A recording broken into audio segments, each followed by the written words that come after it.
Oke, dunia sekarang ini lagi nahan napas. Ketegangan antara Amerika Serikat, Israel, dan Iran terus memuncak. Dan banyak yang cemas, jangan-jangan kita ini udah di ambang konflik yang jauh lebih besar. Pertanyaannya, apa kita beneran ada di ambang Perang Dunia Ketiga? Setelah Perang 12 hari yang baru aja terjadi dan ancaman serangan yang bolak-balik dilontarkan, pertanyaan itu rasanya makin nyata ya kan? Nah, buat ngerti kenapa sekarang situasinya segenting ini, kita harus mundur jauh ke belakang, ke akarnya. Ternyata akar masalahnya ini udah 100 tahun lebih loh.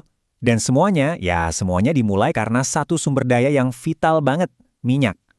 Dan yang mungkin bikin kaget, pemain utamanya di awal itu bukan Amerika. Oke, ayo kita lompat ke awal tahun 1900-an. Waktu itu, Iran yang kita kenal sebagai Persia, itu ibaratnya lagi duduk di atas lautan minyak. Nah, kekayaan inilah yang bikin negara-negara barat yang lagi butuh banget energi buat industri mereka, jadi ngiler. Jadi ceritanya gini, di tahun 1901, seorang penjelajah dari Inggris, William Knox Darcy, bikin kesepakatan sama Raja Persia. Dia dapat hak eksklusif selama 60 tahun buat nyari minyak, dan sebagai gantinya, Persia cuma dapat 16% dari keuntungannya. Cuma segitu, dari kekayaan alam mereka sendiri. Perusahaan si Darcy ini, yang nantinya jadi Anglo-Iranian Oil Company, wah, untungnya gede banget. Nah, rasa nggak adil ini diungkapin dengan pas banget sama Perdana Menteri Iran waktu itu, Mohammad Mossadegh. Dia bilang keuntungan Inggris dalam 1 tahun aja, itu lebih gede dari semua yang mereka bayarin ke Iran selama 50 tahun. Kebayangkan? Karena didukung penuh sama rakyatnya, Mossadegh melakukan sesuatu yang nggak terpikirkan. Dia nekat ngambil alih lagi kontrol minyak Iran. Nasionalisasi. Buat Iran, ini jelas kemenangan. Tapi buat Inggris, wah, ini namanya maling. Mereka langsung balas dengan sanksi ekonomi dan bahkan ngancam mau nyerang. Nah, pas sanksi dan ancaman gak mempan, Inggris mulai cari cara lain. Dan disinilah titik baliknya. Disinilah Amerika akhirnya masuk ke panggung dengan cara yang dramatis banget.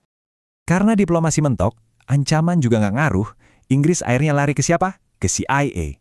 Mereka mikir, satu-satunya cara buat dapetin lagi kontrol minyak itu adalah dengan nyingkirin Mossadegh buat selamanya.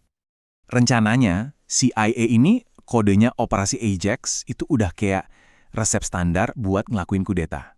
Caranya sistematis banget. Pertama, bikin masyarakat benci lewat media. Kedua, sebarin propaganda. Ketiga, sogok pejabat, bangsawan, bahkan para pendemo. Dan terakhir, gulingkan pemerintahnya dan ganti sama pemimpin yang pro-barat. Dan ya, rencananya berhasil. Mossadegh digulingkan dan dipenjara sampai akhir hayatnya.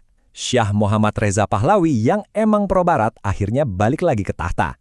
Dan sebagai ucapan terima kasih, Syah ngasih hadiah 40% ladang minyak Iran diserahin ke perusahaan-perusahaan Amerika. Nah, kudeta inilah yang jadi awal dari persahabatan selama 25 tahun antara Amerika dan Irannya Syah, yang terus didukung sama bantuan militer dan ekonomi dari AS. Tapi, di bawah permukaan, rasa benci sama campur tangan asing dan rejim Syah yang represif ini udah kayak api dalam sekam. Perubahannya, gila, drastis banget. Dari yang tadinya sahabat dekat, sekutu utama AS yang dikasih senjata canggih, bahkan dibantu buat mulai program nuklirnya, tiba-tiba setelah revolusi Islam 1979 ngegulingin Syah, Iran jadi musuh bebuyutan. Hubungan diplomatik putus total sampai sekarang. Dan puncaknya, ya ampun, krisis penyanderaan di Kedutaan Besar Amerika. 52 orang Amerika disandra selama 444 hari. Kejadian inilah yang benar-benar ngerusak hubungan mereka. Udah nggak bisa diperbaiki lagi. Amerika langsung membekukan semua aset Iran dan mutusin hubungan diplomatik. Puluhan tahun setelah itu, bukannya membaik, malah makin parah. Mereka kayak kejebak di lingkaran setan, saling balas dendam, dan eskalasi ketegangan yang nggak ada habisnya. Coba kita lihat deh gimana lingkaran ini makin menjadi-jadi.